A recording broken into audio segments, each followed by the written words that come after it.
Right, assalamu alaikum family. As usual, we're going to start off our special class today, like we do every other class, with prayer. Attention prayer. Bismillah ar-Rahman ar-Rahim.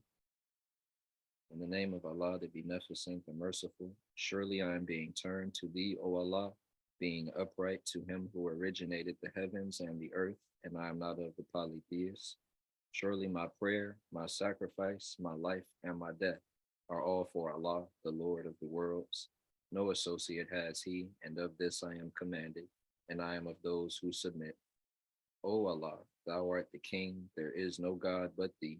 Thou art my Lord, and I am Thy servant. I have been greatly unjust to myself, and I confess of my faults. And I ask that you grant me protection against all of my faults, for none grants protection against faults but Thee, and guide me unto the best of morals, for none guides unto the best of morals but Thee, and turn away from me the evil and the indecent morals, for none can turn away the evil and the indecent morals but Thee. O Allah, make Muhammad successful and make the true followers of Muhammad successful, as Thou did make Abraham and the true followers of Abraham successful. Surely Thou art praised and magnified. And O Allah, bless Muhammad and bless the true followers of Muhammad, as Thou did bless Abraham and the true followers of Abraham. Surely Thou art praised and magnified. Ameen. Ameen. I mean, Praise be to Allah. We're going to let more people in. For those who are just getting in, we just finished prayer and we are beginning now, as we always do, in the name of Allah, the Beneficent, the Most Merciful. I bear witness that there is no God but Allah. And I bear witness that Muhammad is His messenger. I greet the Master Called family today with the greeting words of peace and paradise that we say in our original tongue of Arabic. Assalamu alaikum. Wa wa alaikum salam. Pray that everyone is well. Whether you're feeling well or feeling bad, please drop how you're feeling in the chat, and we're going to get this started off right. We do have a good class today. Most of you already know why you're here, because we have the second installment of our You Are Being Called series on the Master Call, where we call different believers, brothers and sisters, to the witness stand to share their stories, to share their wisdom, their knowledge that Allah has blessed them with thus far on our journey. And today we have none other than the creator, birther of the Master Call herself, Sister Aneesa Muhammad, and it's going to be great. So all praise is due to Allah. Um, Sister Aneesa, do you have any opening words or anything you would like to start off with before we dive into the questions and get things rolling? Assalamu alaikum, family. And like I told the staff prior to us starting, I am because the title is staying in the process or staying in process. I want to be as transparent as possible, obviously without not like dishing my whole life on here, but be as transparent as possible because it's important to be authentic when we're talking about being in a process. Um, because being in a process is real. Like it's real life that we're all living and we get stumbled up sometimes. I want to be as transparent as possible and inshallah I don't offend anyone or myself or smite the master call with anything that I say. So all praise due to Allah. We're gonna have fun. Yay, yay, yay. Yes, ma'am, indeed we are. Praise be to Allah. So we're gonna dive right into it and not waste any time. And brothers and sisters, feel free to drop any questions in the chat as well, um, as we keep it rolling. So the first one that we have, just to set the tone, Sister Anissa, since the title of yours is staying in the process, with the mindset of staying in the process, what has assisted you in staying focused on a weekly basis? In the mindset you talking about for the master call, like staying focused or just in a general? Staying in the process, beloved. Oh, okay. Staying in the process on a, because I'm thinking master call, like it's weekly. So staying in the process on a weekly basis. I try not to take myself way too seriously. Not meaning that I don't. I strive to accept my own divinity, because that's key. I was actually watching a first and foremost, in the name of Allah, the Beneficent, the Merciful. I read and said there is no God but Allah, and that Muhammad is His messenger. All praises to Allah. I was watching a it was closing words from Minister Ava a couple of days ago, and she was saying that the barrier, the last thing that we have to overcome is rejection of our own divinity. That's the thing between us and separation from this enemy, is that we're like not seeing ourselves in the light that we should see ourselves, that would make us get up and do a thing. Um, but as far as getting through the week, my goal with getting through the week and being motivated, staying through the week, is just having as much joy as possible to get through the week. Like I don't know if I think about it that much of like, how do I get through this week? I try just to live my life, and then however whatever comes in between there, between Monday and Monday, it's like, all right, Allah, well, ha. But I can say for the last couple months, Allah has been giving me, I don't know if it's a matter of I'm able to handle trials a lot better since this year has been one long trial. I don't know if it's a matter of being able to handle stuff better, or see perspective and nuances and see Allah's hand, like the minister says, see Him in hints and signs better, or if Allah just has been having extreme amount of bringing extreme amount of ease since the year was so difficult. Like, okay, and now here's some ease for you remaining steadfast. I don't know, but all praises due to Allah. Yes, man. As we're taught, after difficulty comes ease. It's funny, I was just talking about that last night with some of my brothers. Won't get into it. But also, Sister Anissa, since you're the one who chose the title for your uh, segment, what made you decide to choose staying in the process? I chose it because many of us abort a process. And oftentimes, like when I see it, because I watched myself, and we teach what we had to learn, or what we're supposed to learn, da da da da, or what we overcome. Either way, we teach usually what we have experienced.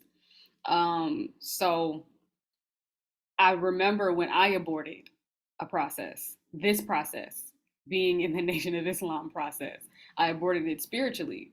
And I almost aborted the process physically, where you would not have been seeing me coming out to any mosque. Like I was very inactive. I was inactive spiritually, and I would come out like maybe once a month. Made all types of excuses. I did that for me about a good year. And I all but left the process. And I saw what that meant for my life. And it frustrates me, not because I don't see why we do it, but it frustrates me because I wish we didn't do it. Like when I see us actively aborting a process, but then remembering that, like, that's part of the process too. Sometimes aborting mission is a part of said process. And then you come out of it and be like, all praise to Allah for that. Like I thank Allah. I don't regret not one moment of 2017, 18, 19, the early part of 2020. I don't regret any of those ignorant mistakes that I made, because it quite literally was just out of ignorance. Even though I knew, I was clear, but obviously it was out of ignorance, because if I really, really knew, I wouldn't have done things that I just had no business doing. Thinking thoughts that I had no business thinking, just about myself, about my own value, all types of stuff like that. So yeah, I want to give us and the generation coming behind us, and inshallah, even the generation that was before us, give us like a push for just staying in the process, having a different posture towards trial, having a different attitude towards what struggle is. Like Allah ordained struggle, but He did not ordain misery. Struggle is ordained, yeah, but He doesn't desire any of us to be miserable. And oftentimes we treat our struggles in this process and we go through it so miserably. Oh Allah, I'm single. Oh Allah, I'm married. Oh Allah, I don't have children. Oh Allah, I have children. Oh Allah, I have a job. Oh Allah, I don't have a job. Like, damn. Like, you be so miserable in this life that we only get one shot at. So just be in the process. Just be in process. So yeah. Beautiful, sis. Unmute yourself, brother. Hey, thank you. Yes, sir. I don't remember muting, but beautiful. Thank you for that, Sister Nisa, because I think that was also a really good explanation of what we even mean by the process. Mm-hmm. How you just broke down just going through the trials.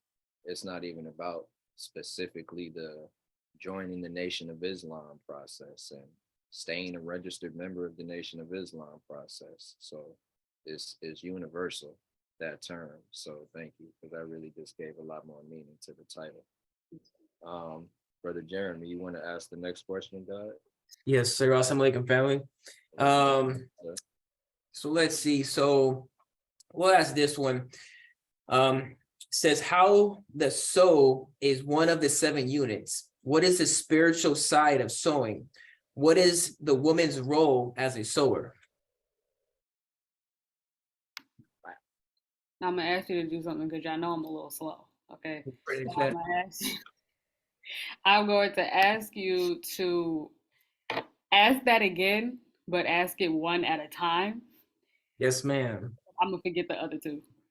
Yes, ma'am. So the first part is how the soul is one of the 7 units. How is soul one of the 7 units? Because Master Muhammad made it that way. Okay, and then the second No, part. that question is just a declarative. Sowing is one of the 7 units. Oh, and then to the yes, it was a typo, Brother Jeremy. Yes, sir. Well, there we go. So I guess full thing is, how is the soul one of the 7 units, and what is the spiritual side of sowing? What is the spiritual side of sowing?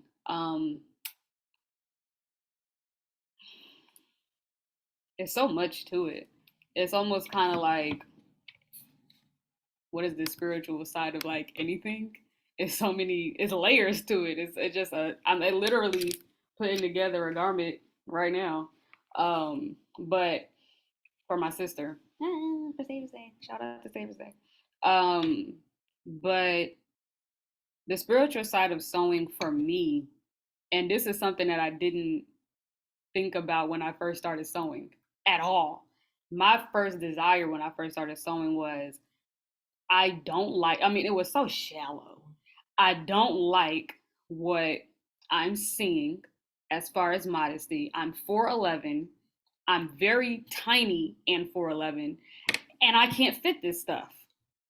I'm tired of going to the store and getting clothes that are made for people that like are 5'6" and up. I will never see 5'6", even if I wear 6-inch heels. Like I can't, I'm never seeing that, which means I'm gonna have to hem it. And I'm tired.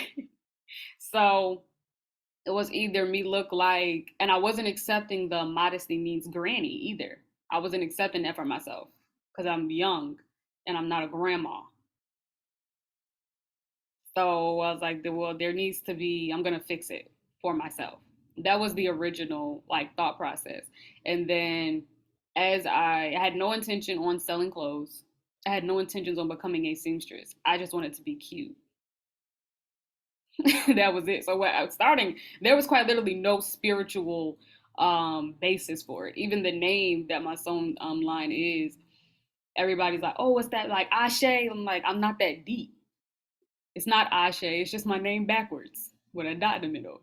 It's just Ace Anna, and I like the Ace of Spades. Like I like the spade sign, and so I wanted to make that as the logo. When I tell you it was no depth to it, there was none. However, as I'm coming through, like I'm about almost a decade, and I started like 2013, 14 ish, and now that I'm in this space, it's way more spiritual because I'm cutting out the fabric of Allah, like Sister Captain Naima said. When we had that sewing class, when I tell you it went over my head, it hit me like an explosion maybe about like a month ago. And I was packaging an order and I was like, when to go, and I don't write notes. Like I'm not one of those like making a package. Heck, I've already spent the time sewing this stuff. Please just take the garment out of my eyesight. I'm gonna put it in a nice like clear cellophane, whatever it's called. And I'm gonna put that in a nice bag that says thank you on it, and you're gonna get it to your house. I don't add a whole bunch of packaging though, because you're gonna throw it away anyway. So this day I was like, let me write her a note. And then I started writing it out, and it like hit me, cutting out the pattern of Allah. And I thanked her for allowing me to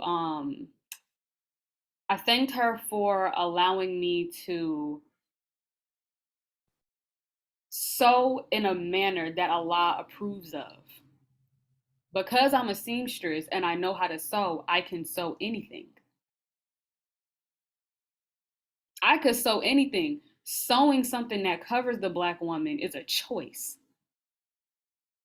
It's a choice that I'm making to, and I put it in the letter, thank you for allowing me to work out my own salvation.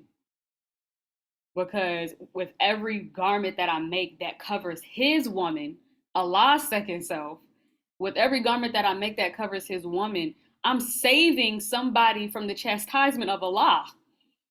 Saving somebody from danger, from getting snatched up out here. I'm saving a sister. I'm saving souls. That's our job.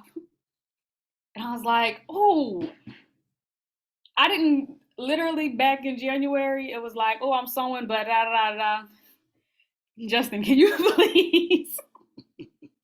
Not my husband calling me sister. Like, no. But it was just like, doing that garment, and I appreciate it so much because she ordered like 5 things, and doing that order brought me into like gratitude for sewing, and like, oh, thank you Allah for real, because everybody doesn't have this talent or gift, and you gave it to me. And now it's my time to give it to other people. It was around that time where I decided, like, okay, I do need to do a sewing class, because it's more than just sewing. It's cutting out the fabric of Allah and doing it for men and women, because y'all suffer in the fashion world too. Pants be so tight, you can see anything. It's like, dang, Satan got y'all out here. So it's like, it's time that we all are able to enjoy the comfort and the civilization of being modest. So, yeah. Yes, ma'am. All praise due to Allah. That's beautiful. And then the last part of this question is, what is a woman's role as a sewer, which I think you have already touched upon in different points during that. So I think we can go on to the next question, Brother Demetrius. Sir, which I'm going to take one from the chat from our sister Sakina that goes into what you were just speaking on. So we'll stitch that up. It is, what helpful tips would you give to sisters wanting to dress modestly?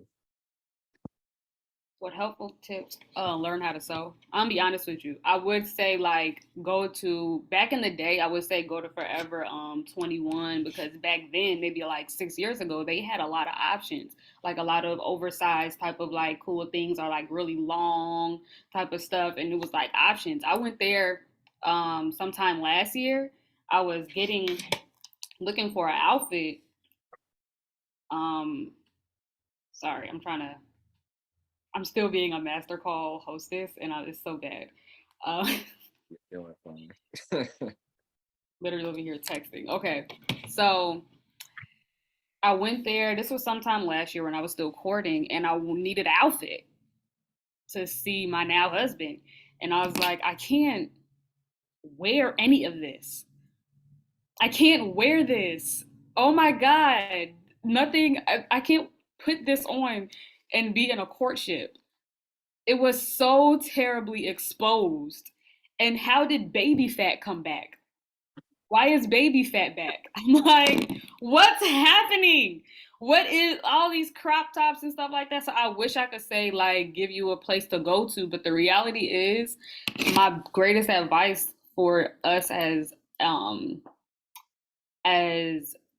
MGT and like modesty is learning how to sew. Learn how to make your own clothes that fits your body structure specifically. Again, I'm 4'11" and like very tiny petite.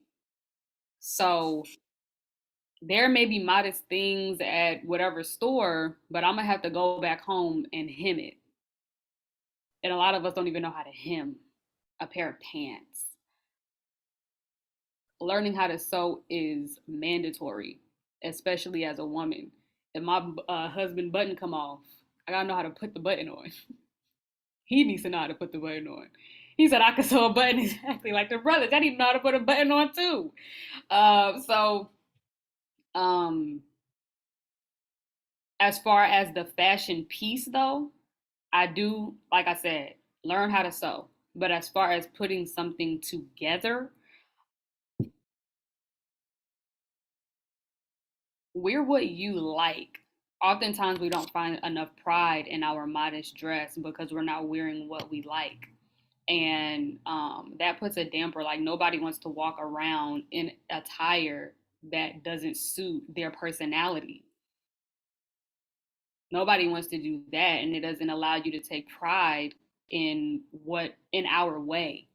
A major part of Islam and how we do this is that we have pride in what we do. That makes us want to do it. That makes us love the thing.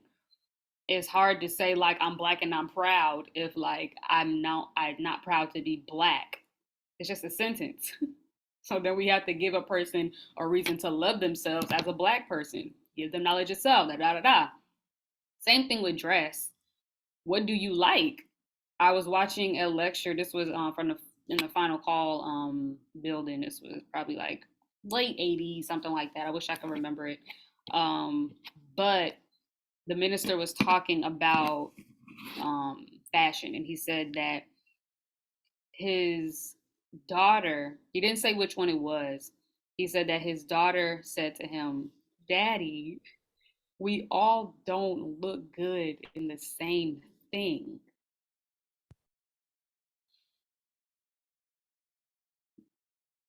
That's sobering for sisters to hear. It was sobering for me to hear because here I am thinking like, oh, I'm so rebellious. All I want to do is wear fezzes. Like I love a cap type of look. Because honestly, the drape scarf, having to do this, it drives my soul insane. It drives me insane. The headpiece, the headpiece is like, oh God. And then by the time we pull it up, you got the whole thing, the fairy hairs coming. And it's like all types of stuff happening. And I don't like stress. I like to be comfortable. So putting a fez on with my hair in a bun in the back, I live for it. Live. But at that time, that wasn't necessarily a thing. Headpieces was our thing.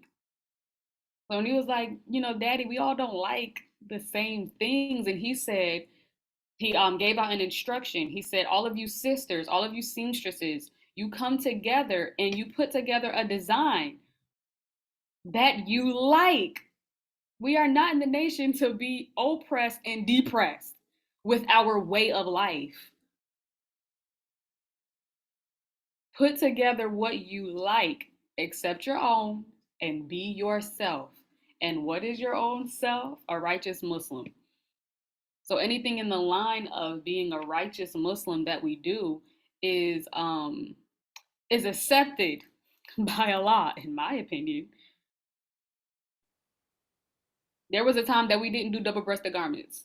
I remember when double-breasted garments came out, and it was like, oh my God, double-breasted garments? Because all we were used to was either like the plain Jane vibe or just buttons down the middle. When the double-breasted buttons came out, it was like, oh my God, hypocrisy. Now, because it's like, oh, maybe we can add new things. That's not a problem. Then it's like, okay, you can't go to any Savior's Day, Holy Day, any event without seeing a bunch of double-breasted garments. So do what you like in the line of submission to Allah.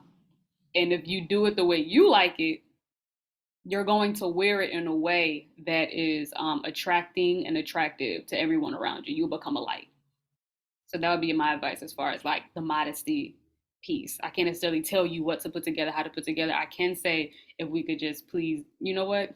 See, I almost about to be offensive. I'm not going to say it. Allah is in control. Praise be to Allah. So thank you for that, sister. You got a lot of the sisters riled up in the chat. Sister Amaya says she about to start wearing do-rags. No, I'm playing. But we're gonna slip back into the staying on the process portion a little bit, with the second question being, since you were born in the nation, what was a difficulty that you faced that kept you from staying in the process? What was a difficulty that I faced that kept me staying inside of the process? That kept you from staying in the process. Oh, okay. I don't know if this was a matter of being born in the nation. I think it was more of a matter of impatience with Allah and His plan. I suffered as a single woman, specifically in the Nation of Islam. I suffered.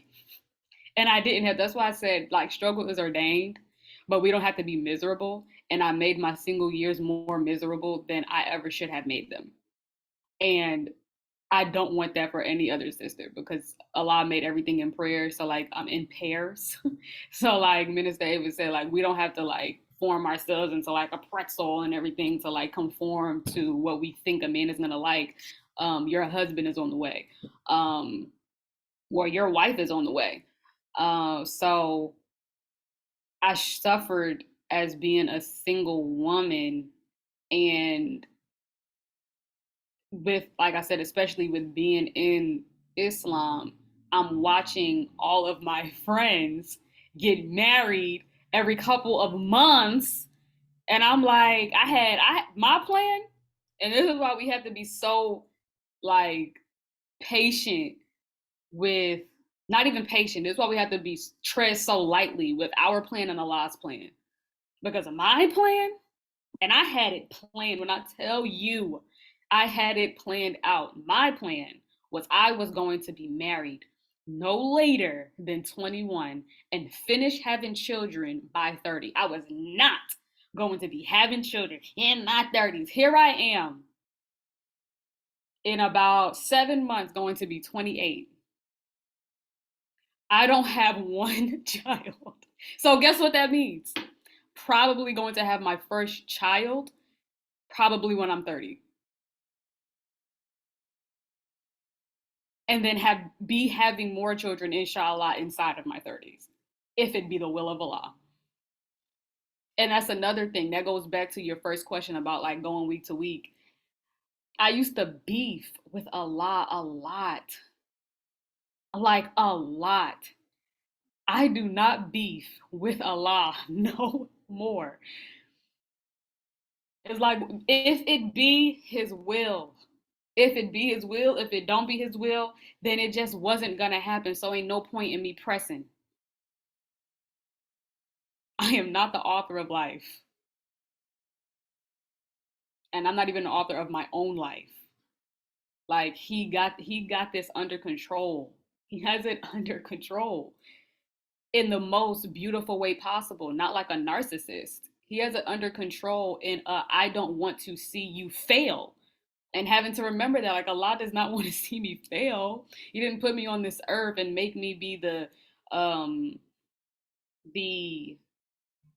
make that sperm meet the egg that was successful and bring me through all of this like part of life and have that first leap of faith like Sister Mariam shared with us. Like we make that first leap of faith before we're even a clot. The sperm getting to the egg has to make its first leap of faith. Like he didn't do all of that so I could come into this world and fail. So if it be the will of Allah, and just let me have peace with it, with whatever it is. But back to the what made me like get out of the process is I was having such a hard time being patient with Allah and whatever his choice was going to be.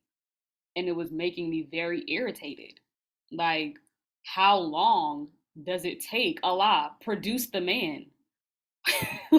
Produce him. Like, what is happening? I didn't understand. I did not understand, but that was because it was the most pressing thing on my mind, and I wasn't filling up my mind with anything else. I had to start filling up my mind with other things like, oh, there is other things inside of this life that we live that does not involve being married that I can attack right now, that I can do right now. Master call started, the women's circle started all before I got married or even knew that my husband existed. Yeah.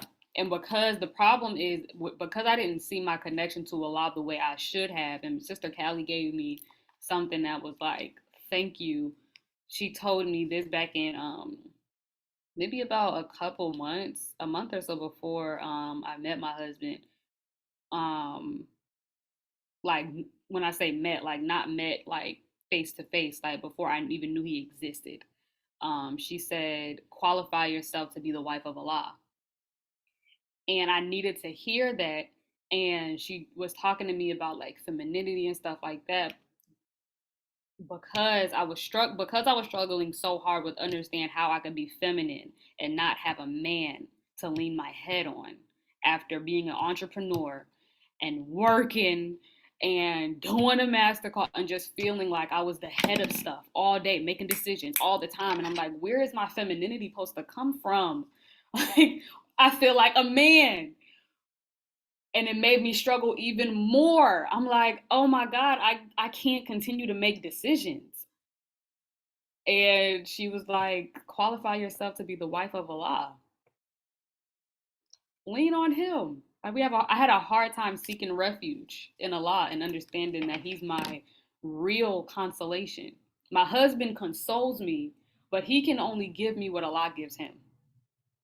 And anytime my husband's not able to, because he has to live his own life too, he may have something that's going on in his head. I have to be able to go to Allah and be like, all right,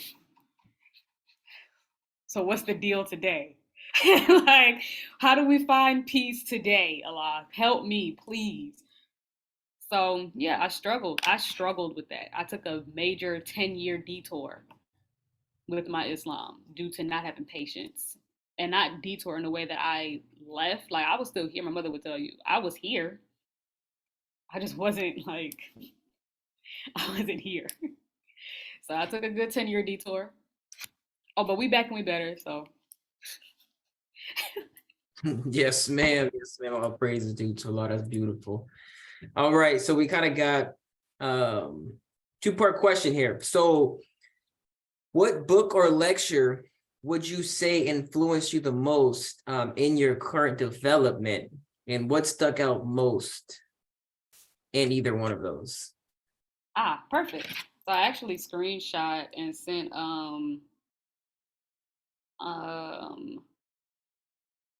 some book pages of my favorite book to one of the sisters I was talking to today. And it's perfect timing because I don't have the book in front of me, but I have the words. So praise Allah.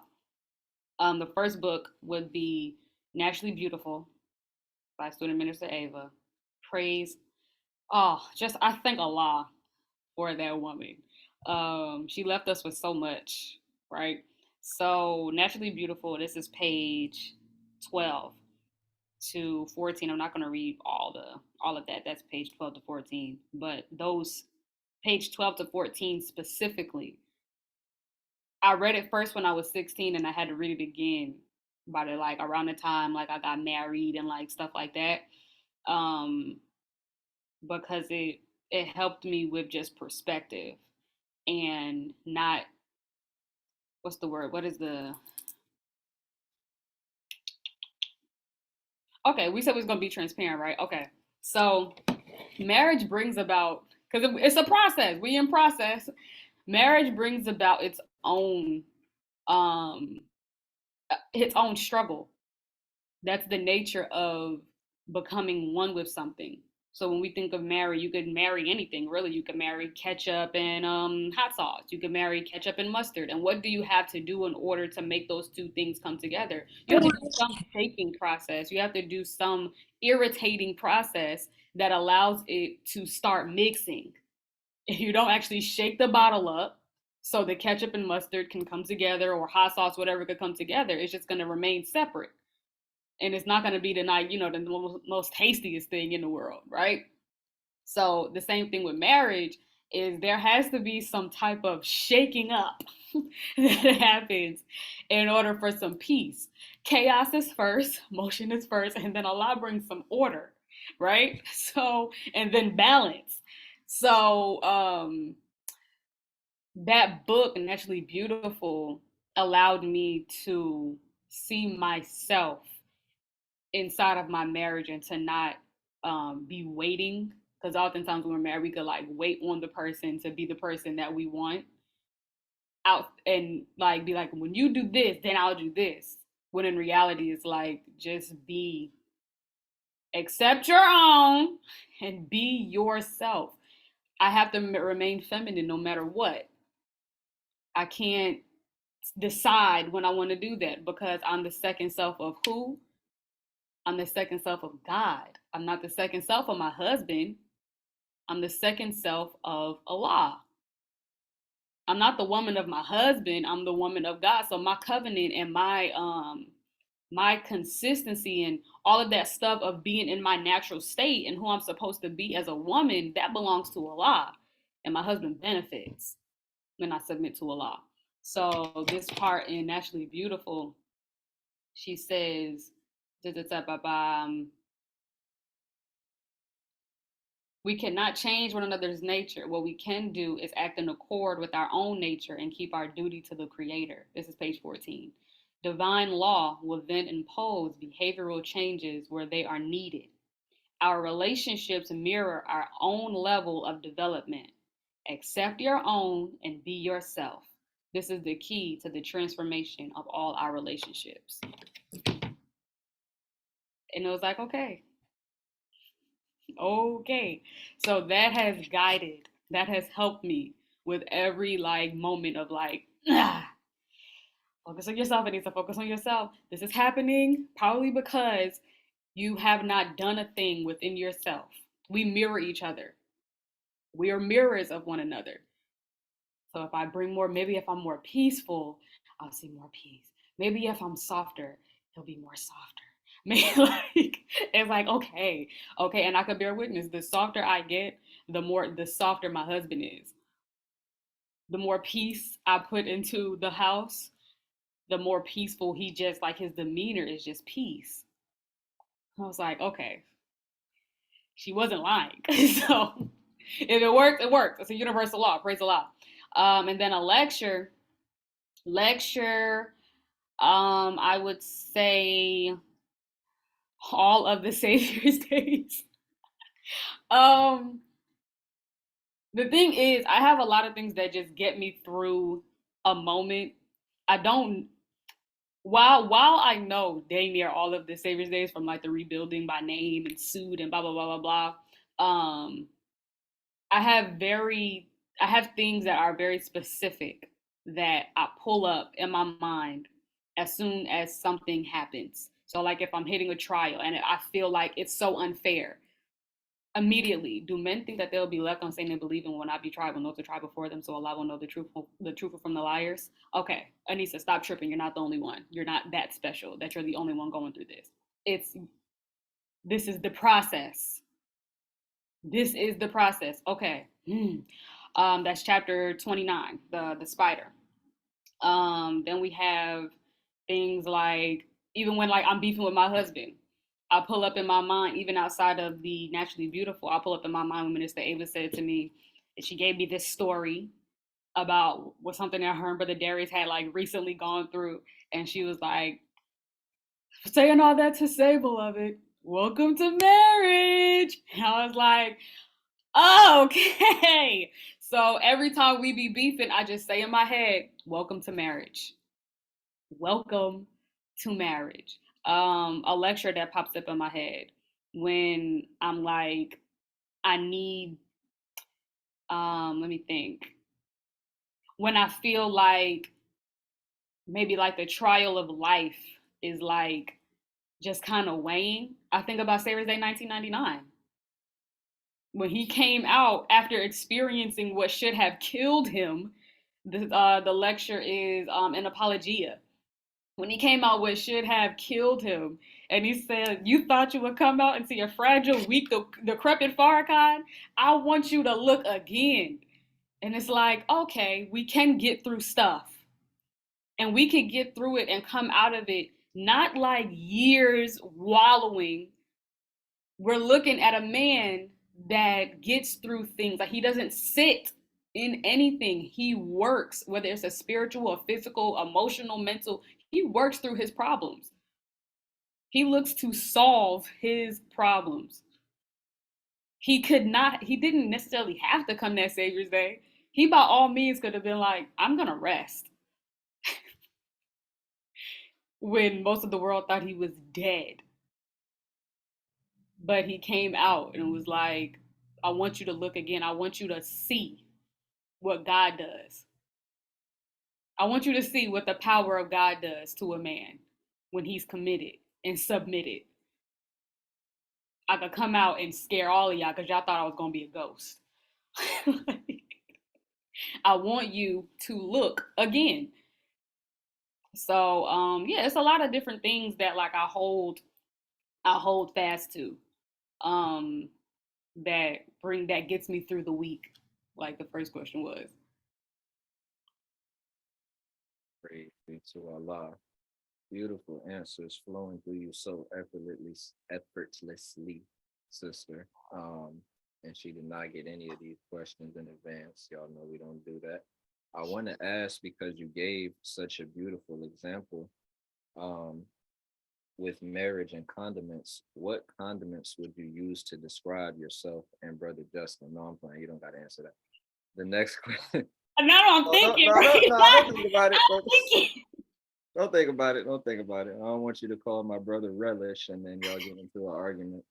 So the next question is going to be, how do you see the master call serving as an asset of the mission of the resurrection during the departure of the Honorable Minister Louis Farrakhan? I thought about that, like during vibes, since like the master call has absolutely got a lot of us through like the worst part of the pandemic. And I think about it a lot, like, are we going to, can I tell you what I really believe? Yes, What I ma'am. really believe is that the master call is in preparation for us not being able to do it when the minister departs. Like being able to understand and lean on, not being able, we've been in this process of the master call since June 4th, 2020, like consistently, very consistently. And my desire in the beginning was so that we can know our teachings, like actually know it. Like y'all know that 2020 Ramadan, like I went into OD study. And remind me that I had this note that I wanted to read that was actually from 2020. I found it recently, and I was like, oh, I wrote a letter to myself about being in process. And where was I? Yeah, so when we started this, I wanted us to know our teachings. Like I wanted us, especially as the youth, to not get it spoon fed, whether you are a nation baby or not. And let me just say something on that real quick while it's in my thought process. My soul cannot take another nation baby term. Why? Because it means nothing if we don't actually take advantage of what the value of being born in these teachings is. We have a divine guide who is not a nation baby. Our Christ is not a nation baby.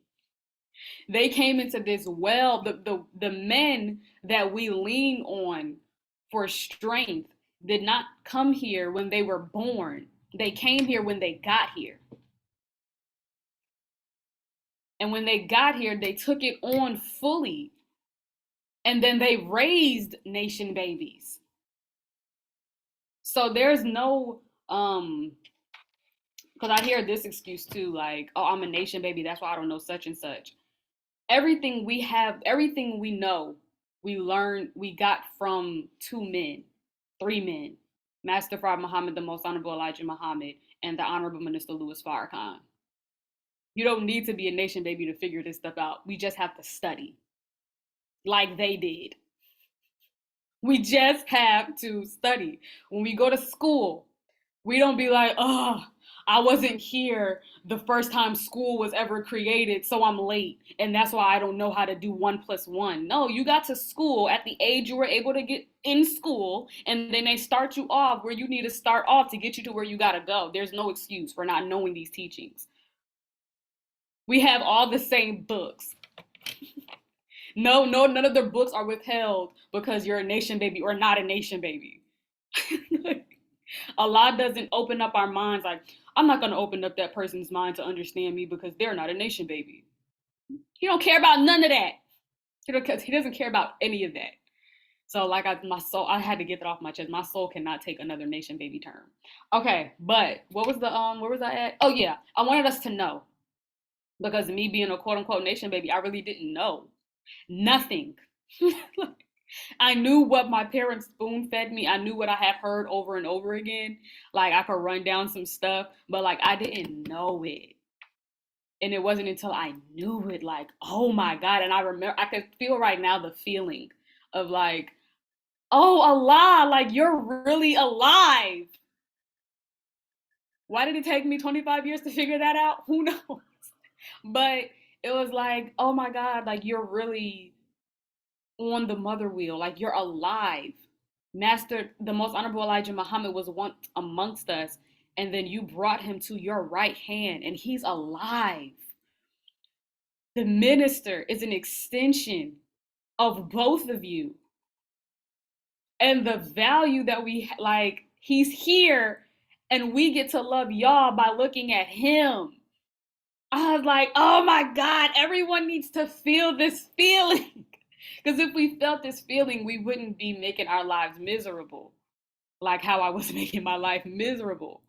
So I don't believe that, I personally don't believe that when we go into the shock of the hour, that the master call is going to be here. I feel like this is preparation so that our ears aren't tickled by whoever. Because we've read all this stuff, it should be like, no, my minister didn't say that, because on page 92 of Closing the Gap, he said, like, we should know. No, he didn't say that. Because in chapter, that's why we read the Quran. No, because in chapter such and such, section 5, this is what he actually said. Because we've been studying so much, we really shouldn't have to get deterred. We've read all of our Christ books. So much so that we're back in rotation to do it again, like to double back on it. You know what I'm saying? So, and it's also Sister Jardea said, why? Because I don't know, like my soul just feels like we're gonna be in a space of having to be a little more introspective and reflective and focusing solely on like our personal, very, very personal, kind of like when we were in the pandemic. Like we were living in a house with other people, but we were living in a house like by ourselves and having this closing our chambers and having a personal relationship with Allah. And I feel like that may happen. I don't know. We're gonna all find out. but, but I feel like it's just gonna be one of those things that this is the preparation for us to not have it. Because after that, we're gonna be in hereafter, and then we really don't need this. We're just gonna be in peace. Yes, ma'am. I agree. And inshallah, we'll all be there with you.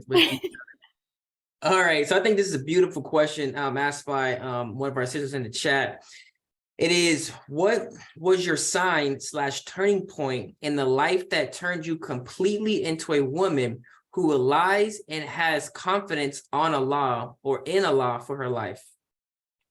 You said that's in the chat. I can put it in there. Hold on. Please, I can read it. Yes, ma'am. Absolutely. There you go.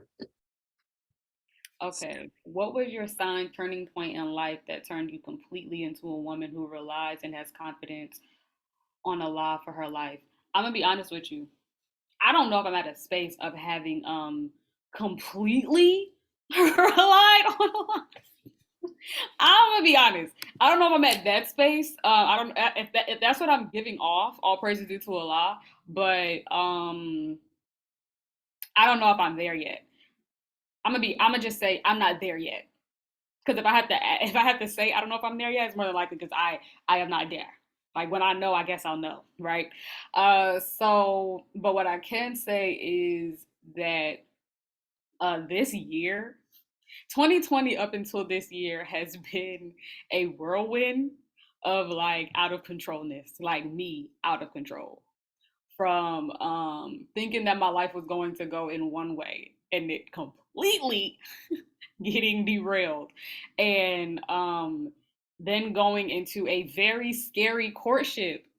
I don't know if y'all know, but like courtship is terrifying when you do not know this person. I'm like, oh my God, you're a stranger, but like, why do I feel like I'm supposed to be with you for the rest of my life? I don't know you, and you do not know me. What's happening? So like, that was another state of like, Allah, you're gonna have to do this. You're gonna have to show me why I should marry this person that I've never met, and no one, like, he's newer in the nation, so nobody could tell me anything about him. He just got here. Like, this is strange. This is totally not the plan that I planned for myself. But I think Allah, he did it the way he did it because my husband is so solid. Like, Allah was walking with him through his life journey long before he came to the Nation of Islam. So by the time he came to me, like, he was the man that I was praying for while I was going through my stuff. So all praise due to Allah. And then I get married and it's like, hey yo, fibroids. Not one, not two, not three, not four, not five, not six, not seven, not eight, not nine, not 10, not 11, not 12, not 13, but 14. Like, you're going to have all those. And you're going to be an exhausted wife. You're going to be tired and you're going to be up and down with like bouts of like energy and then not having energy. And you're going to be sad a lot because you're having womb guilt. Like, how did I let this happen to my body? And you're also just going to be sad a lot because your body is registering this as you being pregnant, and pregnant people sometimes be emotional. You're going to you're going to have stupid cravings. That's like, why are you craving this? Why are you craving these snack platters? Like Brother Demetrius used to get on me about. Like, why are you, none of this makes sense on this plate. It makes sense to my body though. It makes sense to me. So yeah, like it was a whole lot going on. And then 6 months into our marriage, having to do the surgery. and then the surgery being wild, like that process being wild, and me having, again, no control, just not having it. And it's just all in Allah's hands. And then the big blow for me, honestly, the biggest blow for me that made me like, oh, Allah is really just going to do exactly what is on his to-do list, was when Minister Ava passed. And I was like, because we thought we had it in control. My mother could bear witness. She's on here. When I tell you September 24th, was it September 24th? Yeah, it was September 24th. No? No, I say yes, ma'am. Yes. September 24th was supposed to be, we were gonna have the first in-person master class, right? Not to be mistaken with a master call. She did a master class, and based upon like her books and stuff like that. And we had it all, like, we had everything. The literal day that we got the news was the literal day everything fell into our laps. It seemed like everything was going as planned. We found the venue. My mother was going everywhere looking for a venue. That day, it was like the venue fell in. That day, Sister Aja, thank Allah for her, she made the promo that was able to be sent to Minister Ava. That day, I made the flyer to send to Minister Ava. I actually sent it to her. She's seen all the things. She's seen all of it. We had planned everything out. 2 weeks or so prior to that, we had a staff meeting with her. And it was just so much joy. Like, when I tell you, it was just so much joy. We were just kiki-king. We was on there for like over an hour, just a kiki-king. She was so excited. And then, boom. I literally was waiting on a text response from her when I got the news. I'm like, there's no way. Because I just texted her. Like, we're texting. I'm waiting on a response. My mom gives me a call and I'm like, okay. Because at first it was just like unresponsive, like we're still waiting on the, like, and then she called me back, was like the real news. And my soul, it was like I felt my body like crumbling, like from the inside out. I didn't even know what to do with the information. I was way too blown. And I've lost family members and stuff like that. And this is not to say that her passing was more important than that. It just hit me real different. It hit me different because I chose her, and like she chose us. She made us her staff. And it was like, it was family, it was friend, it was sisterly, it was auntie. It was like, we chose this. Family you don't choose. We chose this love affair we were all having. And then it was like, whoa, big shakeup. He did something. And when it happened, I immediately knew, like, Allah, what are you doing? I knew he was doing something. Like, respectfully, what is it though? Like, respectfully, what exactly are you doing right now? You're ruining the whole plan. What's happening? And he guided me that night. I went to go to sleep. And honey, can you bring me the not me yelling, he's watching this. Honey, can you please bring me the Holy Quran, please? Thank you. He guided me to Surah 3. Because I went to try to go to sleep and I just could not. I could not go to sleep. I felt like my chest. Not even I felt like.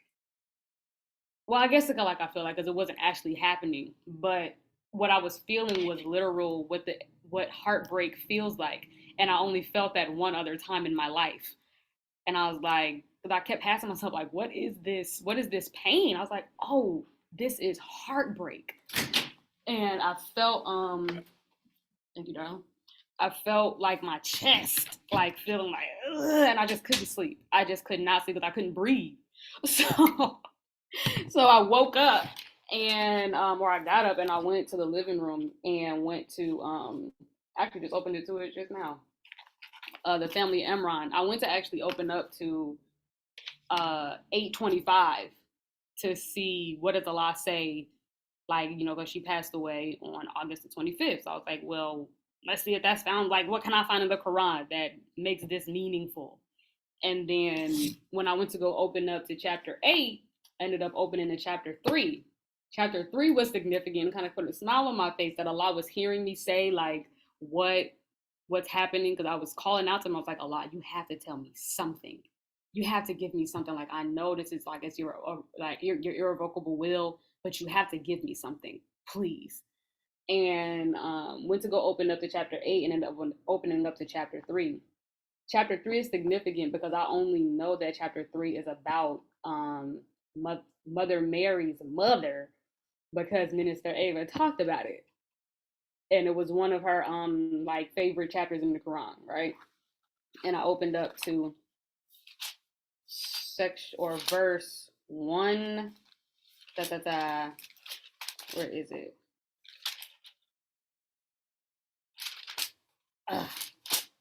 It says, surely Allah. Where is it? And I used to remember it front and back because I held it so dearly to my soul. But nonetheless, here it is, 185, verse 185. And I opened up straight to this, and it said, every soul will taste of death. It was the very first sentence of the very first verse on page, on chapter 3, or verse 185. And I was like, okay, I'm not in control. I am not in control. So that gave me a lot more like confidence that like, Allah, you're going to do exactly what is on your to-do list.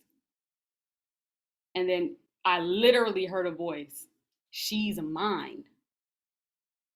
And you're right. It doesn't belong to any of us. She's yours. And we all are yours. And we're all going to have to make that journey. So my posture to Allah now is like a lot less aggressive with how I view life, because the reality of life is I'm not the author of it and I'm not the cause of death. So I might as well enjoy the ride and do the best that I can with the time that God gave me. What are you going to do with God's time? Like the minister said. So it's I don't beef. Like, it was at that moment that I just stopped beefing. I'm like, I'm not going to beef with you no more because you have hands. And my feelings are getting hurt by your will, when the reality is we plan on Allah plans, and Allah is absolutely the very best of planners. So I might as well just stop tripping and just have confidence, because I can't name a time that you folded on me. Like, I can't name a time that Allah folded on me where I needed him and he wasn't there. I may have been hearing him in delay, but when I turned myself to him, or he allowed me to turn to him, I realized he never left. Like, he's there. So it was like, I don't beef with him no more. I have a much better relationship with him now, more than I've probably had in my entire life. Hope that answers the question. All praise is due to Allah. Yes, ma'am. It did. And may Allah be pleased with our dear sister, student minister, Dr. Muhammad. She definitely left us much of herself, which is something that helped me, and I know this ain't my interview, but helped me to help me to bear witness to, like a lot of our giants, really, just leaving yourself here and leaving the shell, going back into the earth empty. So praise be to Allah. The next question we have for you, sister, it says, and let me actually, I'm gonna message it to you as well. Please. Since you But y'all know mentioned I'm just a little slow. Like, please it. give me a break. No man, no man. So I just sent it to you. It says, you come from a family of musicians and singers. Mother Tainetta wrote that the most honorable Elijah Muhammad stated that, quote, music, color, and medicine were the essence of God's true religion. How has music helped you in your process of submission to Allah's will? And second part of that question, how does music help you to understand Allah? It's a very deep question. I don't know if I can give a valid answer to that you're looking for. Sometimes, and I'm gonna be quite frank, sometimes when you have something that naturally you're inclined to, and I'm not naturally inclined to like the piano. I personally I struggle. Oh my God, that is not my thing. Like I'm not a guitar. Like I used to play the drums when I was real young. I played the drums really well. But my main as far as like music is like my voice. Like Shorty could sing. Praise Allah. But sometimes when we have like a gift that's so natural, or I can say for myself, because I had the gift that was like just natural, I didn't think about it as like Allah, like like this being a part of any master plan. It was just like, oh, that's cool. La la la la la la la. Oh, that works. So I can say though, when as far as like the power of music, anytime, especially when I'm in a good mood, I play music 1000%. However, I don't usually sing until um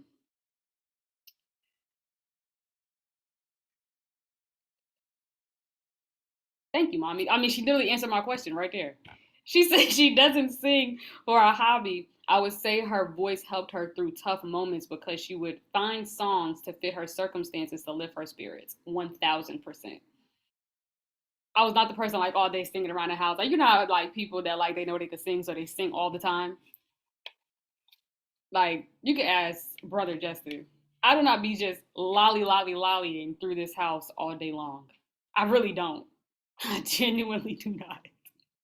So, when I'm like really in a space where I'm not like feeling it, I'll start singing. I'll just be singing a song.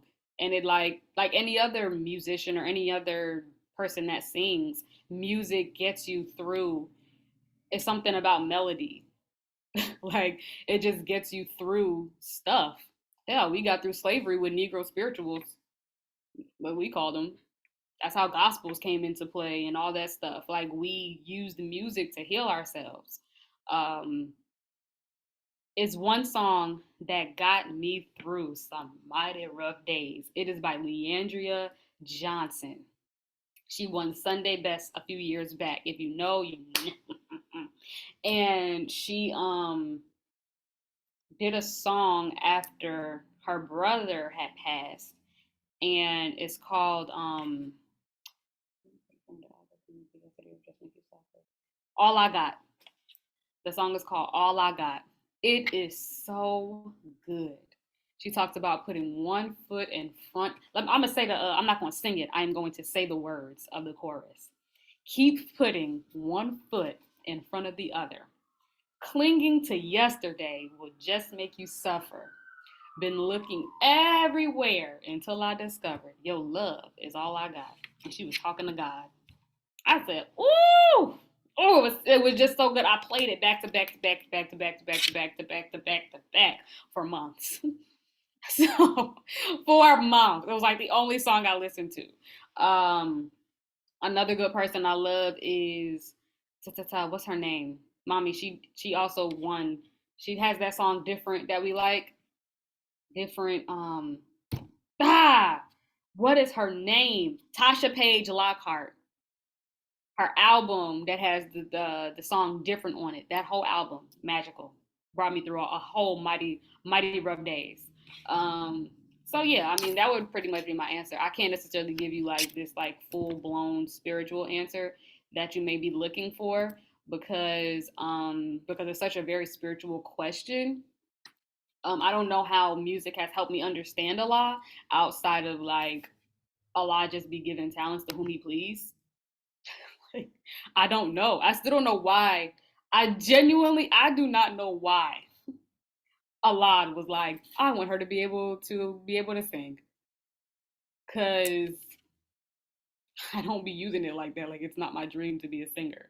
So I don't know why. I can say that it puts all the babies to sleep. Anybody to know that auntie's babies, they love when I sing them that Temptation song. Um, Now I can't remember it. The mommy, you know it. Uh, no, not Ain't Too Proud to Beg. The one where he's talking about the mom. Oh my God! No, not my girl. Oh, the babies are gonna be so upset because I forgot their favorite song, but it puts them to sleep every time they cry. It soothes them up, and I'm probably gonna remember it at 12 o'clock in the morning as soon as we get off. You gotta smile so. Thank you, babe. You gotta smile so bright. You know you could have been a kid. Yes, it just soothes them. It soothes them. So I mean that's pretty much the only place in like it has really helped is with them babies, and because I got going on 17, it has helped me tremendously being the auntie that has no children but always got somebody's child, and you ain't got no breast milk. You better learn how to make them children happy and stop them from crying because you don't have what they're looking for. So you gotta find another way. And that song helped.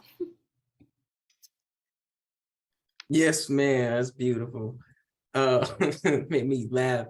All right, so here's another question from my sister in the chat. It says, and I'll put in the chat just so you can read it as well. But it says, when did you start wearing your head covering, and how has your journey been? And then add on to that, it says, what helpful tips would you give to sisters wanting to dress modestly? When did you start wearing your head covering, and how has your journey been? It's been tumultuous. It be tumultuous. I will go through like moments where I'm like really, really good with it, and I will go through moments where it's like, we being transparent today.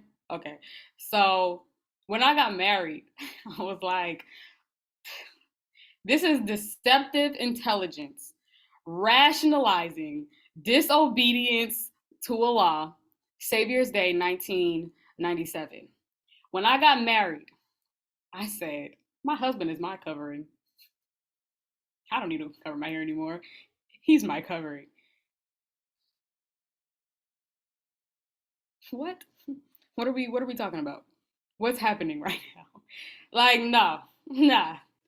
That's not how this works. That's not how this works. But I really believed it. Like, if I'm going out with my husband, like if I'm not, then I'll wear a hair covering. But if I'm going out with him, then he's my protection. Just like a hair covering would be my protection. I just wanted to wear my pretty braids out. It had nothing to do with anything else other than me wanting to wear my hair out and using any excuse that I possibly could. And the only thing that changed in my life that I could use as an excuse was I'm married. So this must be something that works. And it just was like false. So um yeah, I do my best. That's why I wear, as far as like head coverings, y'all will see me in those no cap hats things. I think they're called Docker hats or something like that. I like to wear those because I don't if it was up to me to have to wear these every day, it's not happening. Like I know it. I know my style. This is so prissy for me. Oh my God. It was like remove it now. So I need things that stays on my head. No, it has pins. It has pins. I got like 5 pins in here. It's just the fact that it's just it's not my way. It is not my everyday style that I would wear. It's something I would wear for an interview, but it's not something I would wear to go to the market.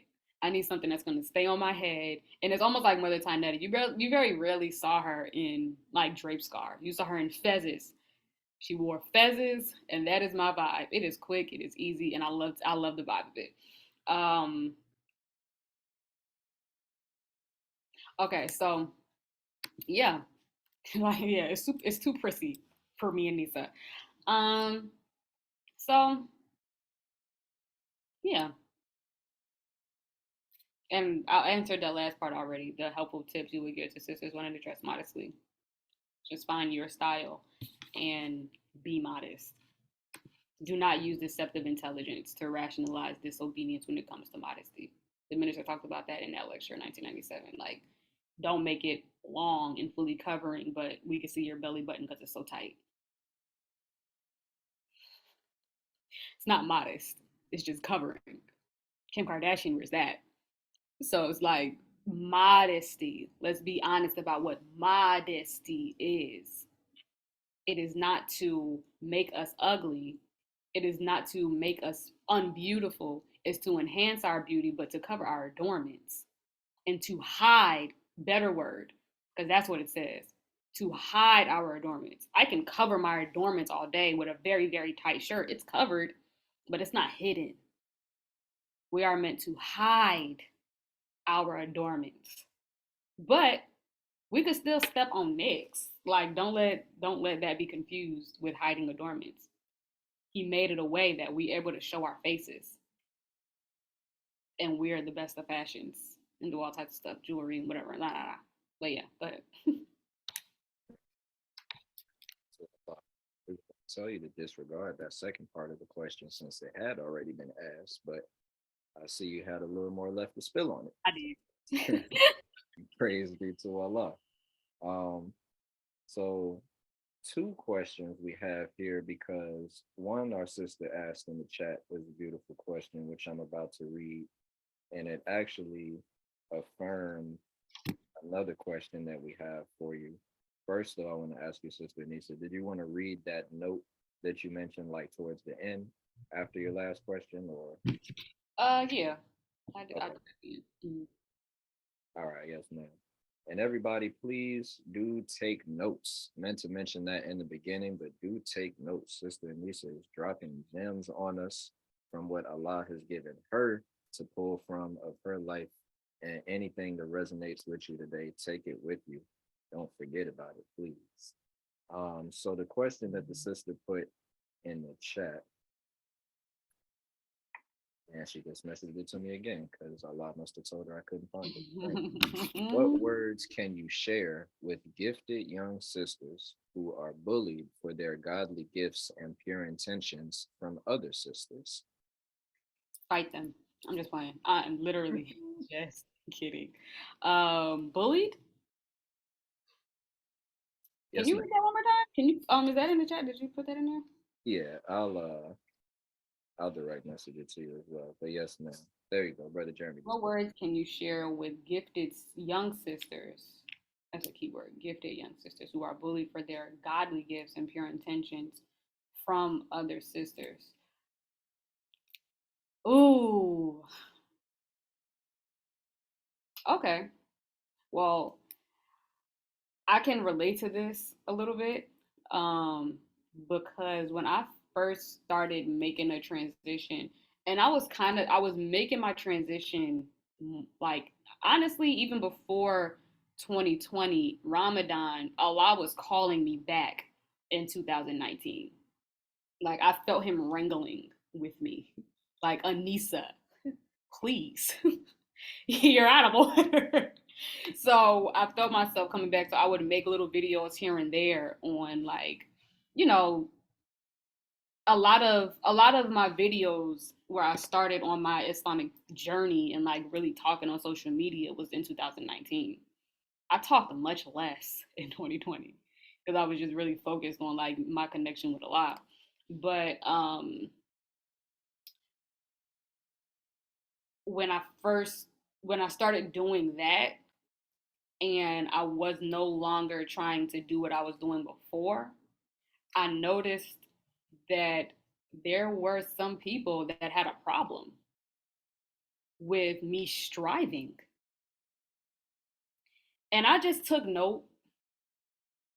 And a lot of those people now, like they cool with me now, because the key thing that I learned from the Most Honorable Elijah Muhammad, and this is another thing that when I say I have little things that I'm reminded of in certain moments of my life that I pull up and it's like, okay, it brings me calm, is he said, stay where I put you.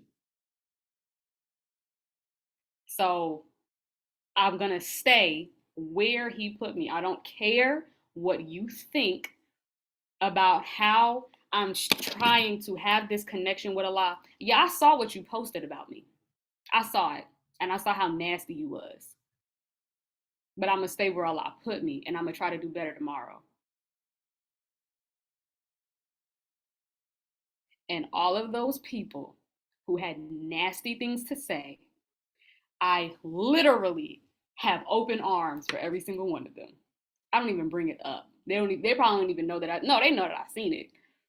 But it's not important, because you watching me go through a process, and all you can do at this point is say, damn, she stayed steadfast. Like, we're gonna hear people not like what we do. That's just like Minister Ava said in the I think we played it on last call, on the master call, where she said, was it on the master call? Or was it on the women's circle? It was one of those. And it was master call, when she said that being in the Nation of Islam, or accepting these teachings of the Most Honorable Elijah Muhammad, comes with its own unique set of trials. So it's like, I'm just gonna stay, and to the sister asking it, stay exactly where Allah put you, with you and your godly gifts. Because guess what? If it was their way, you would have devil gifts. Because the reality is, envy and jealousy is real. And I hate to say it, because I hate to even think that people walk around with that when they're looking at somebody striving to be upright. Like, literally striving. Do we know how hard it is to be in hell and read the Quran? Like, guys, leave people alone. Even if it doesn't look like what you expect it to look like, Allah has them on a destination. The minister said when he first started, boy, he was running people out the mosque, because you're in a process. Again, we're in a process. He had to learn the proper handling of people. He had the spirit, but like he said to Dr. Wesley, student minister Wesley, you won the argument, but you leaving dead bodies. But now we look at Dr. Wesley. He don't debate like he used to when, like, whatever years back. Allow people to be inside of their process, and you don't have nothing nice to say. Leave them alone. Leave them alone. And thank Allah that was not one that the devil got. Thank Allah that they're trying. Period. Please. Please. Because you could be that one reason, because you hit up a sister because you didn't like the way she said such and such or whatever, because it didn't go with the exact way that you would have said it in your way, looking in hindsight. Now you're able to look at the full scope and say, I wouldn't have done that. Well, they were inside of the process and they didn't see it that way. So the best thing we could do is be a reminder to somebody, but God forbid, like, what's her name says, if you ain't got nothing, go and have a good day. And if you can't have a good day, don't mess up nobody else's. Don't be the reason why somebody may say, see, that's why I don't want to do good. I don't want to be in a nation. Don't ever be that reason. Clap for people that you see are trying. And then when we, mess up a little bit or make a mistake, realize nobody's trying to offend us personally. We make mistakes. We reach out to people and say, hey, may not have wanted to say it exactly like that. I see what you were trying to do. I appreciate you for pushing the teachings. Maybe try to say it like this next time. And guide them with lectures, guide them with scripture, guide them with stuff in our books. But to the sister, stay where Allah put you. He working on you. You and all your godly gifts, and then you be a beacon of light to people that when they're out of their because we all go through process at different times. We all do our fallout at different times. Like I got 4 siblings. We have all fell out at different times. This is the first time in literally all our lives, our adult, teenage to adult lives, that all of us are active at the exact same time. The very first time. Never happened before. If it ever happened before, my mother can attest to this. A week. A week. Month max. That's a stretch. Like a month is really a stretch. Because all of us have our moments where we are going to need somebody to pull us up, or we're going to be the person to pull somebody else up. But don't be the person that kicks somebody down. By any means, just don't be that person that ruins somebody else's day. Pick somebody up or allow someone to pick you up. Other than that, be quiet. Be quiet. And stay in your process. Because as long as we stay where Allah puts us, whoever comes is in their don't want to be in the Maz right now process, or in their stinking thinking process, when they come out and they still see you, whoever the sister that asked, when they still see you, they're going to flock to you. Because you were a person that you're going to be a person that they can actually count on for, what's the word I'm looking for? For sound doctrine. Because you were not trying to steer nobody on the not straight path. And I experienced that a lot when it came to doing this master call. Quiet as it is very kept. I don't talk about it at all, but I saw it all. I saw it all. And I stayed where Allah put me. And I started with Sister Khadija, the women's circle. More avenues for you to get mad. But I love you anyway. Praise you to Allah. We about to clip that part. This is the last thing. I'm sorry. And this is and I'm almost finished. And I'm almost finished. The minister is a perfect example. He's our perfect example. He has had haters upon haters, people that tried to kill him and his family. Did that stop him from becoming Messiah? No. It sucks to see people that you love that's like ain't really rocking with you right now. It do suck. But even Warif came back. Just stay where he put us. And then don't care about none of the other stuff. I got a destination to Allah. I am striving to be one. Anything outside of that, you can move out the way. If you want to come on, that's cool too. But I have a meeting with my Lord. And you're not gonna stop me. Nobody's jealousy or envy it should stop any of us. The minister is sitting on top of the world. Oh my God. And he looking down at all his enemies because Allah made his enemies his footstool. And all praise is due to Allah. He still got more left in him. Wait till he come back.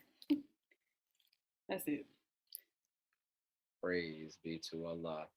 Everybody who is here, all 28 of you, please give yourselves a round of applause virtually or physically for being here during this legendary interview right now with our dear sister Nisa.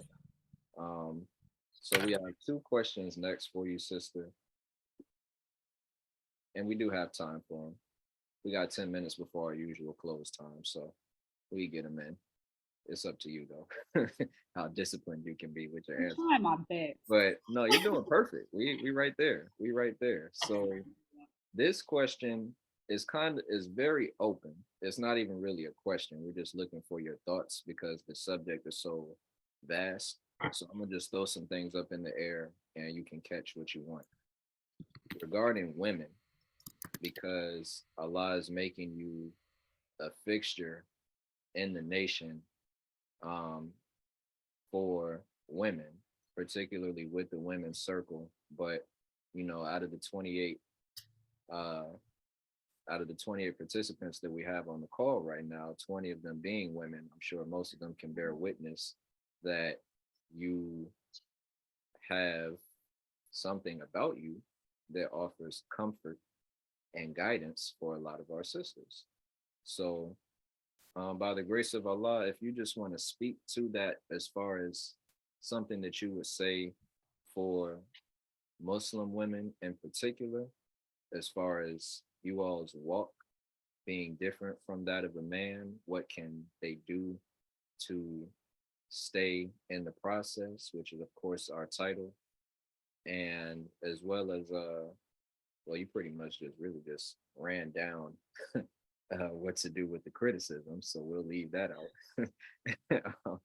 We'll leave it at that. Actually, what can you just say openly to the sisters, in general, in their walk, and whatever else you would like to add to it?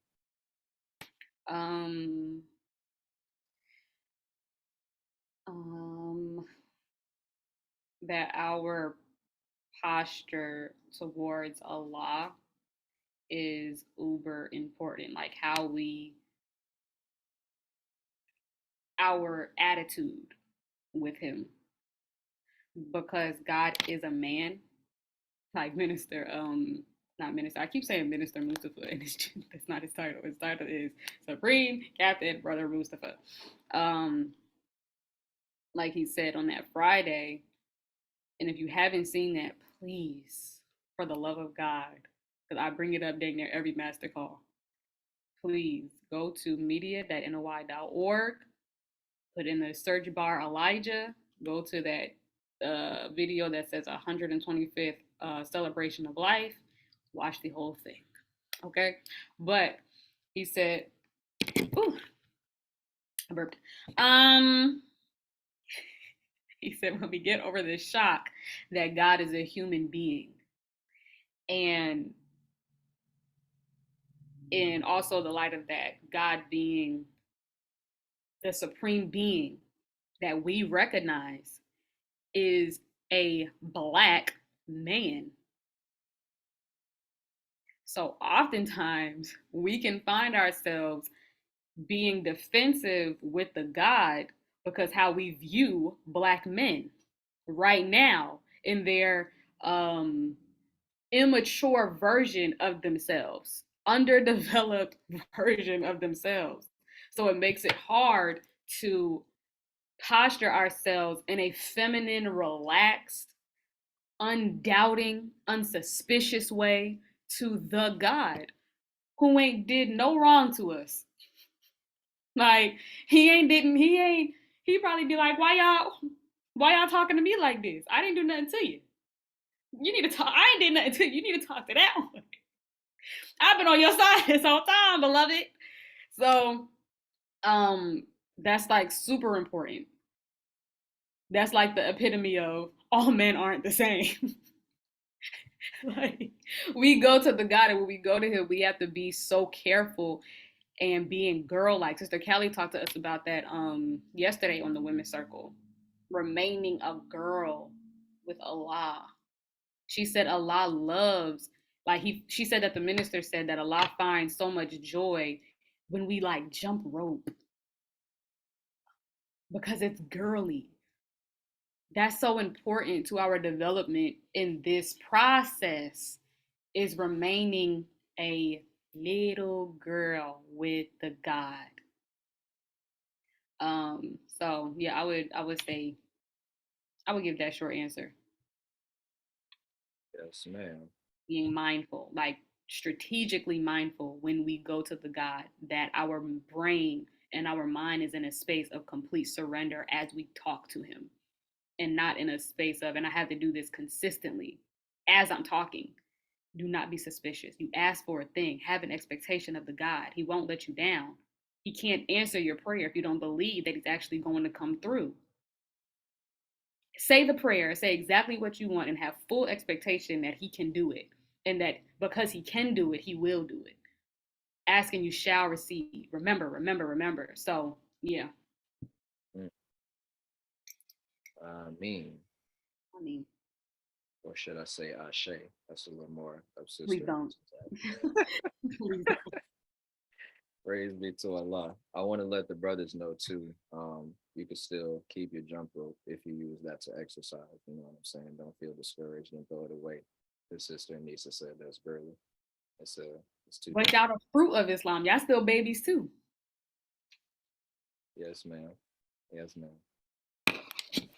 I'll leave that at that. So the last question, which you kind of segued into beautifully, is one that you suggested that we keep as the theme to kind of end these beautiful segments off that we have with You Are Being Called, which is basically at this point in your development and your growth, with the as far as the understanding of the reality and identity of Master Fard Muhammad, the great Mahdi, the most honorable Elijah Muhammad, the great Messiah, and the honorable Minister Louis Farrakhan being the light and the Messiah, the little Messiah, as he referred to himself as. Where are you at as far as your understanding, the bearing of witness that Allah has allowed you to have today? We've been doing these calls, studying as a group outside of however long any of us have been studying individually. So you can definitely answer to more of a master call perspective as well. I'm just letting y'all know that too for future references, because we calling all of y'all to the witness stand. So as a group that has been doing this for close to, or is it over 2 years now? Way over. No. For the master call? Yeah. Yeah, 2.5. Yeah, praise be to Allah.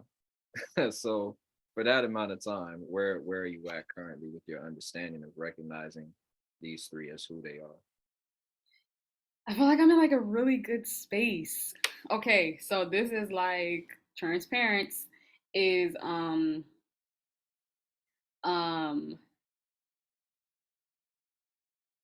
this was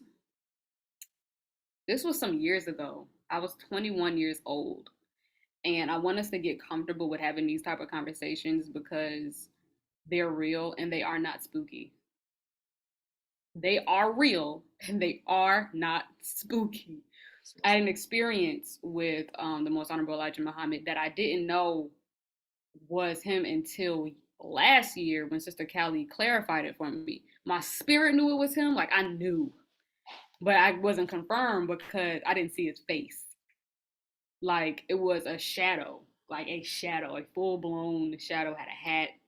He had a hat on and like this trench jacket. It was almost like he was hiding his light from me because it would have been way too bright if he would have took it off. You could see the glow coming around his body. And it was about 4 something in the morning.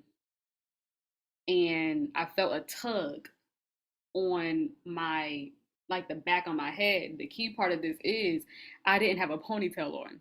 My hair was wrapped up in like a very tight scarf because I had a little doobie going on. I had a fresh blowout type of vibe. So my hair was like wrapped up. I didn't have a ponytail out, but I'm feeling a tug on the back of my head. I forgot what part of that brain is called, like the occipital lobe that I think it's what gives vision. It has control over like vision and stuff like that. So I'm feeling a tug, and I'm like, oh my God, someone's in my room. Whoa. And I'm like, do I scream? Daddy, no, if I scream, he's gonna kill me. Turn around, and then I see what I see, this shadow figure And then he turns his head like this and looks at me just like that. Can't see his face, but I can see his face because it's a shadow. So I can't see it, but I can see it. Looks at me like this and says, "Get it together." And I said, "Yes, sir." And I turn back around and I go to sleep. Wake up in the morning and I was like, what just happened? That started a whole 6 months to a year span of having that year. I had an insane amount of experiences, but I thought they were trying to kill me because I was in rebellion. I was just in rebellion. I was like, they're trying to kill me. They're coming to take me away. Oh my God. So then this year comes and this was right before the surgery, like a couple days before the surgery. And naturally I'm stressed. I had anxiety and all types of stuff. And I'm looking at this loaf of bread and I'm inside of my mother's kitchen. You know, my mom makes bread. Um and I'm seeing this beautiful loaf of well-made bread. I'm like, oh, I'm looking at it. I'm like, huh, nice bread. The kitchen is like super well lit, like extremely bright. The light coming through the window that's like in the center of the kitchen is like, whoa, that's a lot of light happening going on right now. And I hear my father's voice, not my bio father, but our spiritual father. I hear him say, he said, did you get the gift that I sent you? And I turn around and I'm like a little girl. I felt like a little 5-year-old in my body, in this like adult body, barely adult body, but adult enough. And I was like, yeah, I did. I was so happy. And he like looked absolutely. Now this at this point I'm able to see him, but he looked like he was like in his 20s. Like just like he was dressed in like regular clothes, like a black t-shirt and like some like fitted black pants. Like it was just so regular. Had a black belt on, black shoes, like black head to toe type vibes. Full thick hair. He just looked gorgeous. For some reason he looked taller too. Maybe because I'm short. I don't know. But he just looked taller than I expected to be standing in front of him like. And yeah, straight up drip. And you know, the experience went on and on. Won't say that part.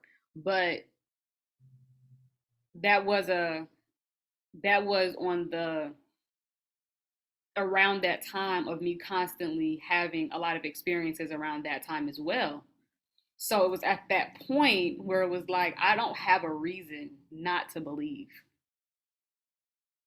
You're giving me very less amount of reasons to not believe. And you giving me that gift, which was life, just like it was like literally 3 days before the surgery. I was so nervous going into the surgery. And when you look up bread in scripture, it's bread of life. It's life. And did I not go through a very life threatening surgery where I quite literally could have lost it? Lost my life. But he already told me a couple days before, did you get the gift that I gave you? So I went into it still nervous, but it was like, he gave me a promise. He gave me, which I won't go into, but he gave me a promise in there. I didn't have, so I'm like, I'm gonna come out. I got to come out. You promised me something and you don't break your promise. I got expectations.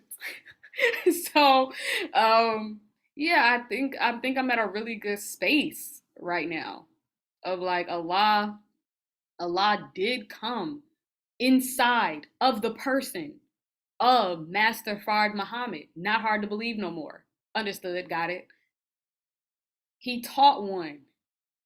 He raised one from the dead, the spiritual, mental, and traveling to the physical, dead. And he raised one from amongst us. That's in scripture. I could believe that. Why can't it be him? Name somebody else who did it. And then he departed from us. And he's alive. Why can't he be? People still think Tupac alive. Yeah, people still think Jesus from 2,000 years ago is alive. And then they left a divine warner amongst us, the Honorable Minister Louis Farrakhan, who's going to the Father. I don't see a reason why I shouldn't believe it. He ain't told me a lie yet. I could count on a man that could tell me the future. The minister been telling us the future for decades. So why would he all of a sudden lie now about where he going?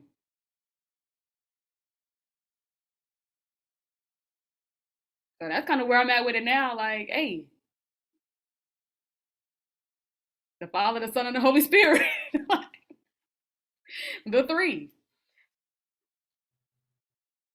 All praise is due to Allah. Another virtual round of applause that I see y'all started already. I don't even got to ask for Sister Aneesa Muhammad, aka Big Nisa. We want to say before I'm just laughing because I said we. I'm speaking like Allah in the Quran. But we want to say before we have you bring up that letter that you mentioned, Sister Nisa, that again, when we call people other than ourselves, because everybody on the master call is going to come up on this stand and be a doer of what we're asking others to do before we call anybody else. But don't set any expectations for yourself that your interview got to be as good as this one.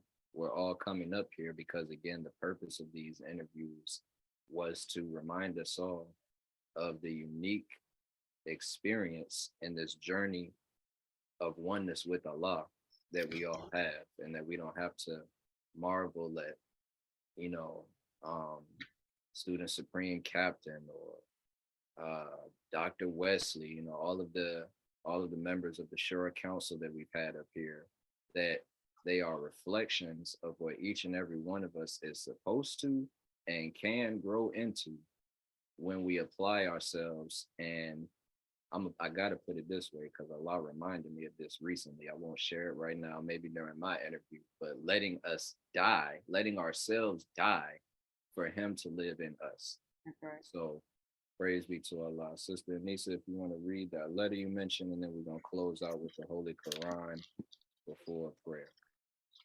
So I'm gonna preface this real quick. I wrote this in a time where, then this is gonna be perfect to the sister that posed that question. I wrote this in a time where I was like, people are not accepting what I'm trying to do as much as I thought it was going to be accepted. Like, I thought it was gonna be like, oh, she's growing. This is great. After all those years of rebellion, this is fantastic. And it just wasn't like that. And also to preface it, I used the word revelation in here before I understood what the word revelation meant. And so when you hear me say it, understand that when I was writing it as revelation, I had the understanding that revelation meant just like when things are revealed to you. I didn't understand until watching a lecture with the minister that where the minister experiences revelation, things that you don't find in the book. What we experience is going into the book and being reminded of what is in there and having getting an understanding. The minister gives us a revelation. So yes, things that you can't find, and it's like, where can I find that? From the man of God. That's where you found it. Like, that's it. So, and he can back it up with scripture, but he comes with all new stuff. How do we prove that? The Holy Quran says, even if you're starving, you can eat swine. The Christ says, even if you're starving, do not touch that swine. That's revelation. He got that from God himself. Don't touch that swine, even if you're starving. Allah gonna come through. You ain't gonna starve for long. Like, so yeah. All right. So I said, and it's so janky. I said, when Allah is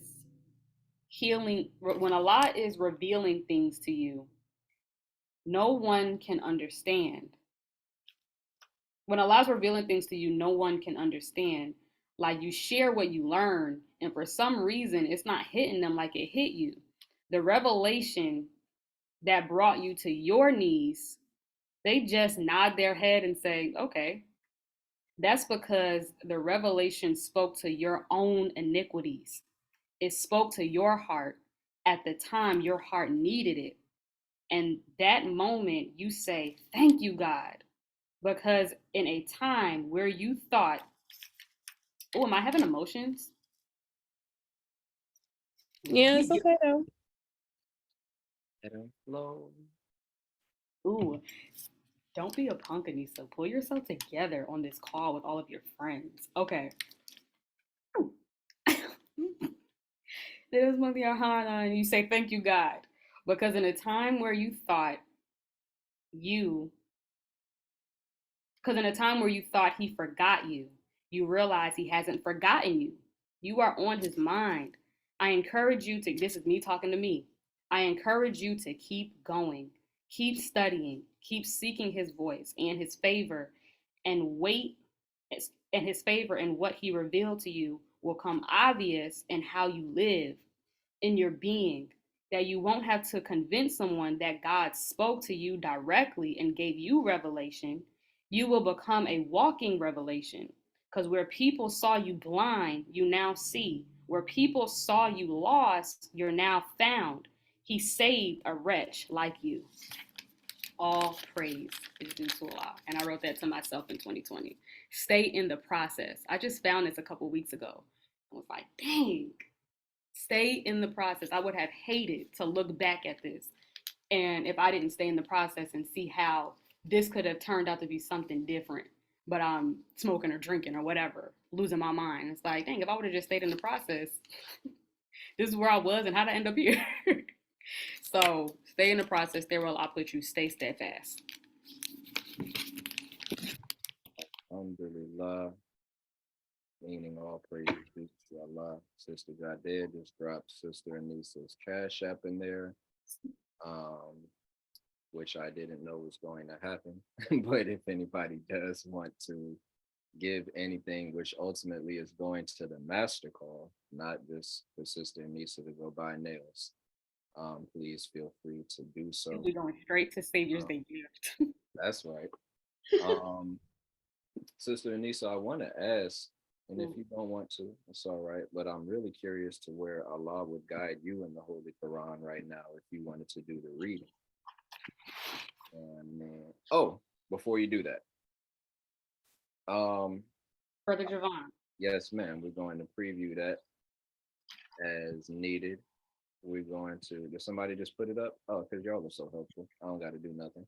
Our next edition of the You Are Being Called series, our brother Javon X, and his is going to be under the subject, the title of Soldier for Allah.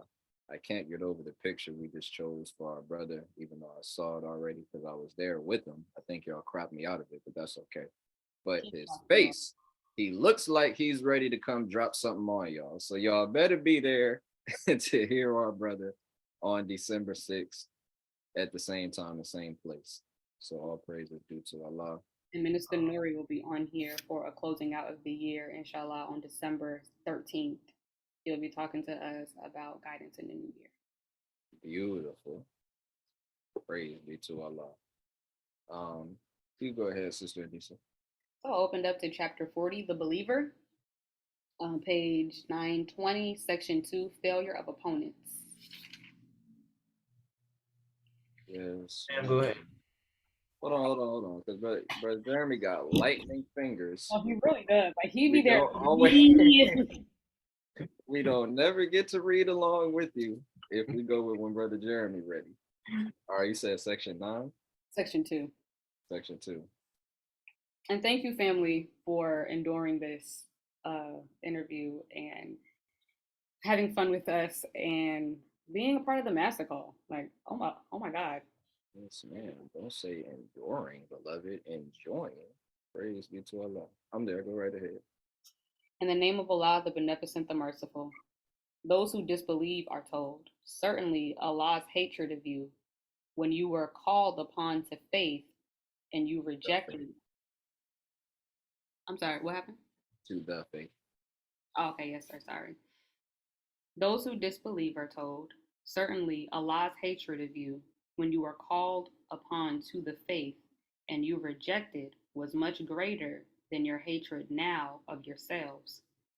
They say, Our Lord, twice hast thou made us die, and twice hast thou given us life. So we confess our sins. Is there then a way of escape? That is because when Allah alone was called upon, you disbelieved, and when associates were given to him, you believed. So judgment belongs to Allah, the High, the Great. He it is who shows you his signs and sends down for you sustenance from heaven. And none minds but he who turns to him. So call upon Allah, being sincere to him in obedience, though the disbelievers are averse. Exalters of degrees, Lord of the throne of power, he made the spirit to light. He makes the spirit to light by his command upon whom he pleases of his servants, that he may warn men of the day of meeting, the day when they come forth. Nothing concerning them remains hidden from Allah, to whom belongs the kingdom this day. To whom belongs the kingdom this day? To Allah, the One, the subduer of all. This day every soul is rewarded what it has earned. No injustice this day. Surely Allah is swift in reckoning. And warn them of the day that draws near, when hearts grieving inwardly rise up to the throats. The iniquitous will have no friend nor any intercessor who should be obeyed. He knows the dishonesty of eyes and that which the breast conceal. And Allah judges with truth, and those whom they call upon besides him judge not. Surely Allah is the hearing, the seeing. All praises due to Allah. To Allah. Again, that was Surah 40, the Believer, Section 2, Failure of Opponents. Thank you, Sister Nisa. Thank you, everybody. Thank you, Master Call staff. Thank you to the viewers. And most importantly, praise be to Allah. We will close out in prayer and not hold you all a second longer. Everybody, attention prayer. Bismillah ar-Rahman ar-Rahim. In the name of Allah, the Beneficent, the Merciful, all praise is due to Allah, the Lord of the worlds, the Beneficent, the Merciful, Master of the day of requital in which we now live. Thee alone do we serve, and thee alone do we beseech for help. O Allah, guide us on the right path, the path of those upon whom thou hast bestowed favors, not the path of those whom thy wrath is brought down, nor of those who go astray. We thank you, Allah, for this call, and we pray that you have given each and every one of us something to take from it. And please help us to hold tight to your unbreaking handle, Allah, as we continue through this journey. In your holy and most righteous name, Allah, and in the name of your great Messiah that you raised from among us, the most honorable Elijah Muhammad, and your little Messiah in our midst, in the honorable Minister Louis Farrakhan. Ameen. Ameen. Assalamu alaikum, everybody.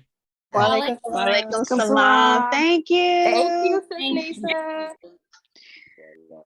Allahu Akbar. Allahu Akbar. Allahu Akbar. Master Call staff, stay on. Ooh.